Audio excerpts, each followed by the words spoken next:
Candela, soy Valentina. Vam explicar l'ofici de la costurera. Hem començat a realitzar unes paraules, didal, agulla, gir i tela. I hem utilitzat un llibre, el diccionari.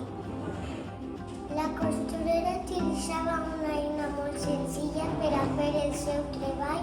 Aquestes descripcions són didal, cinta mètrica i tisores. Les hem descrit i recollit en el nostre treball. Per a completar aquestes descripcions hem afegit fotos i dibuixos que ho il·lustren. Per exemple, les tisores són una eina de la costurera. Són llargues i dures, estan fetes de metall i serveixen per a tallar la tela i el fil.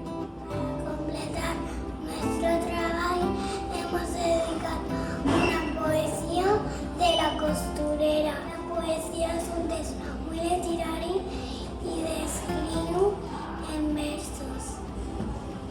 Per acabar el treball hem realitzat un esquema on es recull la informació més important del nostre treball.